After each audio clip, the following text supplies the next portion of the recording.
Pour moi, le film, c'est plus un présent augmenté qu'un futur proche, en termes de fracture sociale. J'avais jamais dit ça. Ouais, mais alors là... Oh, je l'ai dit 99 fois. Elle est bien la réponse. Parce que c'est le titre du livre.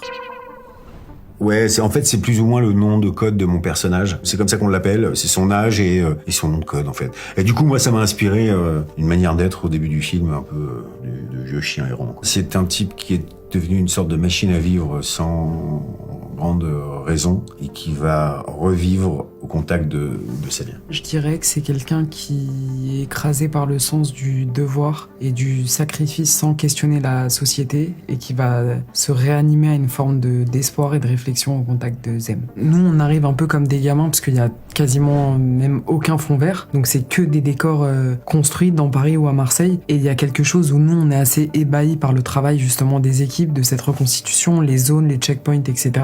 Ça existait, c'était physique, et en même temps, nos personnages doivent complètement banaliser ça, parce que c'est leur quotidien. Franchement, c'est une proposition hyper inédite, quoi.